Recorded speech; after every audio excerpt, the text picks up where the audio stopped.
Mr. Chairman, members of the Commission, thank you for your time and work on this project. You have the appreciation of many. Realizing that the process of your commission is in its final stages, I'm going to be as brief as I can, and as expedient as I can, so I'll confine my comments to about 15, maybe 20 minutes at the most. In the interest of all concerned, it is important that we arrive at a conclusion that the state needs to establish, and forgive me, I'm not privileged to your information, so if you find anything redundant, please bear with me because I'm going to get to some very specifics that I think you need to hear. That the state establish a means to hear and properly adjudicate the legitimate complaints aired in your forums.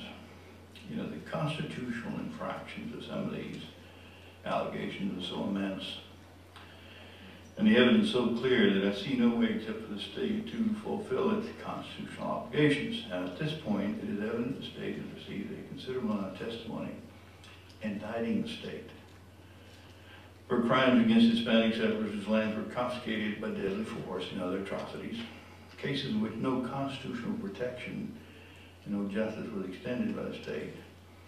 The Tejano victims and their families, had there been justice, the unclaimed mineral debate today might take on a little different course. In searching for causes for these injustices, I furnished your commission exhibits which clearly establish unofficial racial prejudice against Spanish and Mexican settlers by the state of Texas and its institutions. I doubt that anybody would disagree that any land transfer was perpetrated by murder cannot possibly be legal.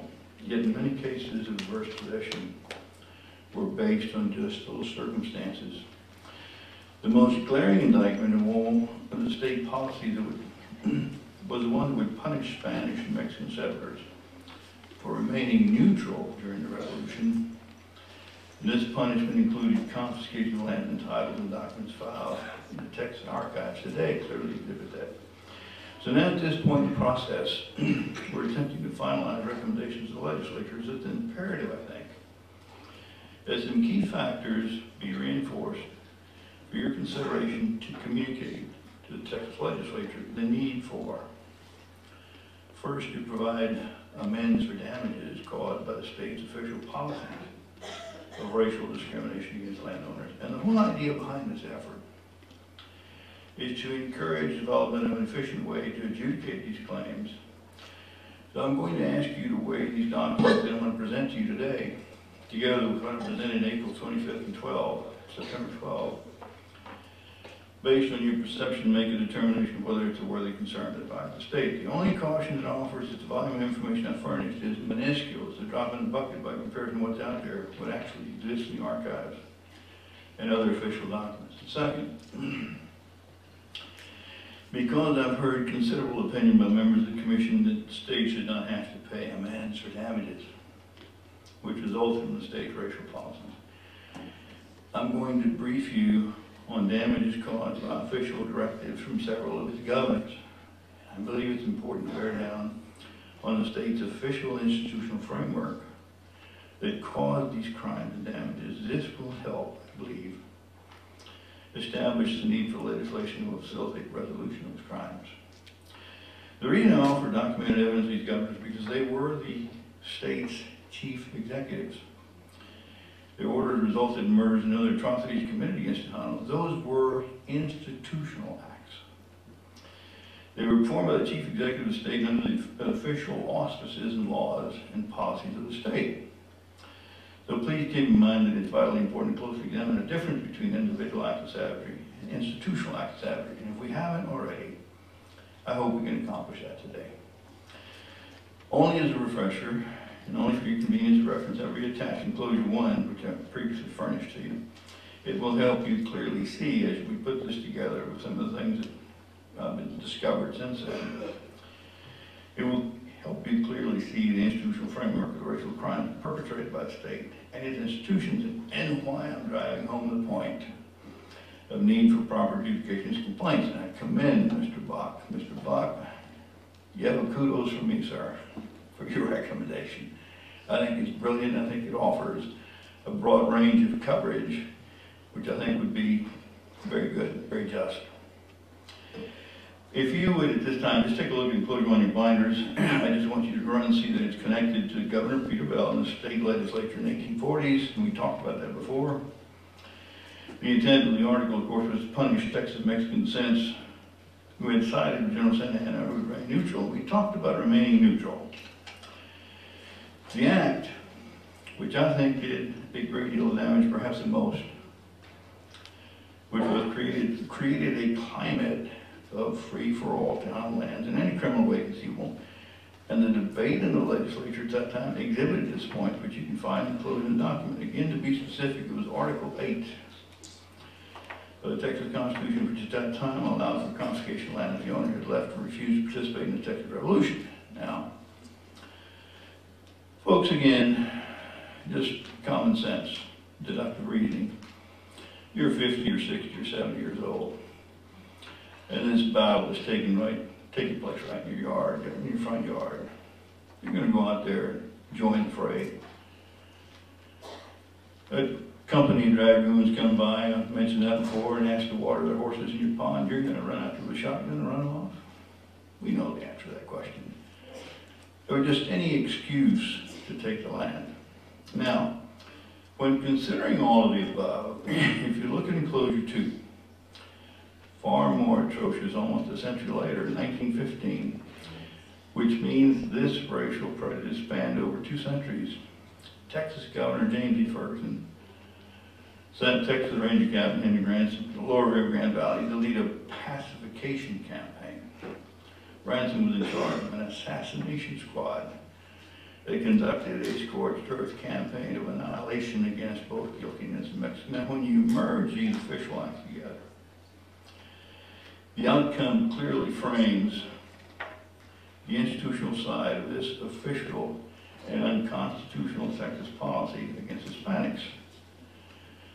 Previously in Enclosure 6, my April 25th testimony, I quoted Governor Ferguson when he was asked by an investigator. He retorted that this troubled mess, and that was the resistance of Spanish American settlers to Canada land seized, going on long enough, and he, Governor Ferguson, had appointed Henry Ransom a known criminal. This man already had killed somebody. He killed an attorney in the court trial because he didn't agree with this guy's presentation. Ferguson appointed this man with a felon as special ranger to take care of it. And he, Ferguson, didn't care. Ransom had to kill all the Hispanics in the valley.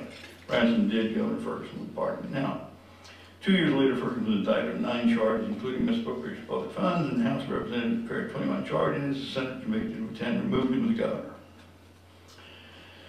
Here's 2 governors and the legislature who instituted and carried out policies of racial discrimination against Hispanic landowners. As a result, didn't seize their land. So, folks, are we beginning to see the institutional liability that's clearly reaching critical mass among a good portion of your population?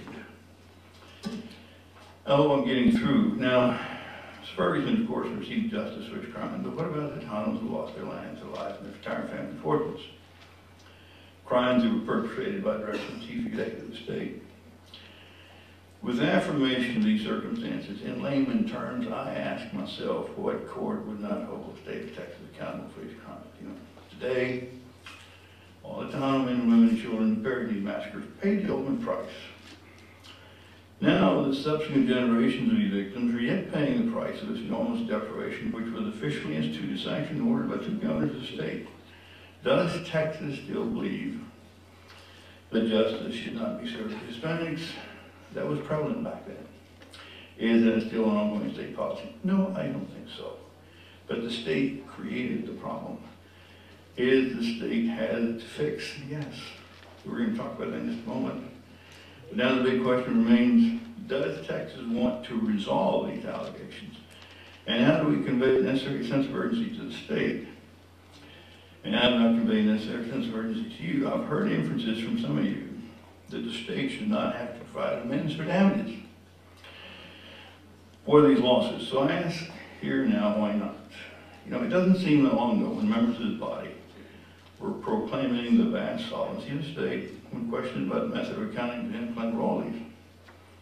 There was an adamant response where it's the effect that regardless of any amount claimed, Texas guarantees its full faith and credit its ability to pay its liability. Seemingly has all the money in the world necessary to do this. So why are we hearing opinions from this body that the state should not be held accountable to amend the damages it superimposed on Thomas through his racially discriminatory policies? You know, one of the things that I think is most important in this case,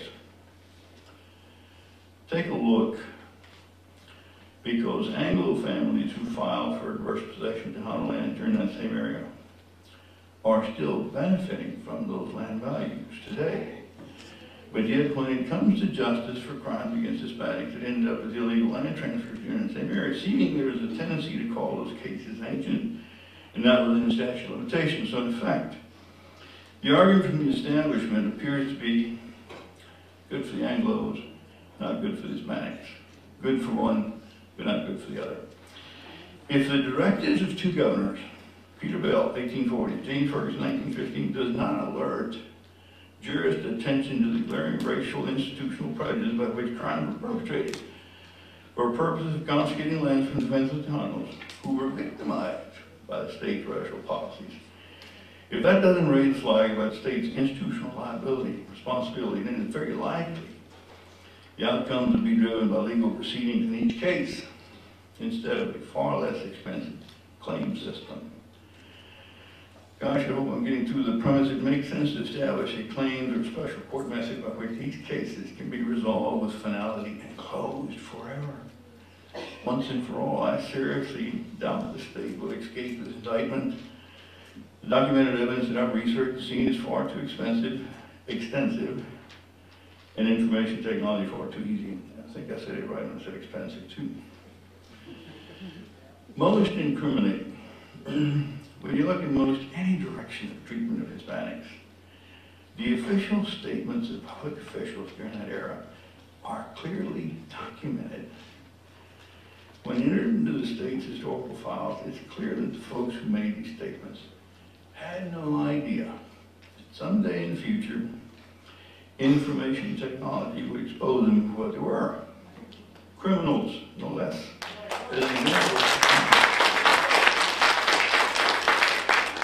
Ladies and gentlemen, I truly appreciate the support. What I'm delivering today is so important. I don't want the Commissioner to miss one item. Please, I beg you to hold your applause, and thank you so much for your support. So, during the course of 2 centuries, the official history of Texas became replete with cases of prejudicial treatment against Hispanics, which were criminal in every aspect. And so we hopefully might grasp the urgency of finding solutions for these settlements, these disputes. Texas, folks, in my opinion, going back to all the experiences, all the cases that I handled as an Inspector General federal system, Texas cannot stand a test of its integrity for the constitutional support, constitutional support that it provided Hispanics during that era. It won't make it. There is no government on this earth that should treat any race of its constituents with the horrible and criminal manner in which the state treats Hispanics. You can find it in virtually any direction in history. Look, now, I'm going to introduce just a few items, and I'm going to get off this podium unless you have questions for me, to just show you a clear pattern that there was an institutional objective first to dispossess Tohonos of the lands. And then as that was settled, there remained a very clear pattern of exploitation of race by any means conceivable. Labor, cheap labor, slave labor. But it extended far beyond exploitation. Clearly you'll see how fraud of school funds allocated for educating Hispanic children in the 20s and 30s were arbitrarily taken from the Hispanic school allocation redistributed to Anglo schools. During the school terms, the districts would muster every Hispanic child to report to the state, a complete census of Mexican scholastics, that's what they're called, for which they would receive $17.50 for the education of Mexican children. Then because the Mexican property taxes, the tax base, did not cover the cost of operating Mexican schools because they were separated. They would take the state funds allocated to Hispanic schools and distribute them to the Anglo schools. In effect, first there was a movement to dispossess the tons of land, and then the state education funds were confiscated and allocated to Anglo schools because they didn't have enough property tax volume to support the Mexican schools. Hispanic children were sent to the cotton fields. The child paid cotton when it was harvested. The Mexican schools were closed early so that the children could be released to go pick and chop cotton. There's an enclosure 4 and 5. You'll find a whole bunch of those. I simply want to give you a taste of what the state will ever have to face if there is a massive effort to go back and look at that. So folks, from my experience, I say now, let's face reality. The Texas government was, and still is, very much alive today as it was then. Very much within the form it existed when it perpetrated such a crime we're discussing. Very much within the scope of its written history, and certainly within the scope of its documented legislative records of service. So how can Texas escape its indictment of crimes against humanity? The overwhelming evidence, well documented within the state's own archives, I don't see a way except for Texas to face reality. It acted criminally must make amends for the damage of its crimes. Now, when any government treats a race of people, constituents, as despicable and disgusting, as horrible as Texas treated Hispanics, sooner or later, that government is going to pay the price. And folks, I'm afraid that the day of reckoning for Texas is here. Yes, sir. So thus, in summary, to strike at the heart of the problem, I beg you to look at how you can convey to the state documents, information, material that indicts Texas for its racial discrimination policies that produced the contested land transfers that were aired during your forums. For that reason, I respectfully recommend that you consider adding recommendations. And what I've added, you'll find them probably in the last enclosure, is probably redundant to what you've already done. So I don't even want to get into them. They're there if you want. Take a look at them if they help. But most important, and I truly again commend Mr. Bach, because if the system Mr. Bach proposes can relate to all claims, all types of claims, not just unclaimed royalties, but anywhere where there's been a constitutional infraction, where somebody's land was taken away illegally, the impact of that is still happening today. Folks, in closing, I simply again extend my sincere gratitude for the opportunity to share my thoughts on the subject of the state making amends for damages. I think you're at a very important juncture in the history of this great state, and I hope we can repair the damage done by some of our previous administrations so that we might acknowledge our responsibility in those matters and continue being a great state in the minds of all our constituents. Thank you so much.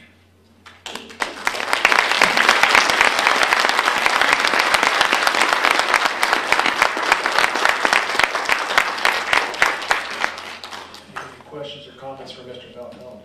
Mr. Falcon, thank you so much for being here today, and thank you for that information, because a lot of people don't know, and for to educate us like that is priceless and very compelling. Thank you so much. You're welcome.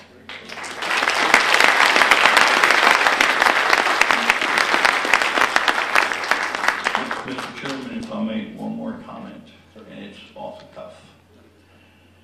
I did a lot of study on the dormancy period. We talked about it in the past. It went down from 7 years to 3. Because of the way the dormancy period is calculated and because of the data that goes into what the dormancy period protects for the oil companies, bringing this thing down to 1 year wouldn't hurt anything. Very simply, it goes year to year. The year that is found, that's the year it can be reported. So that's just an opinion. Thank you. You're welcome.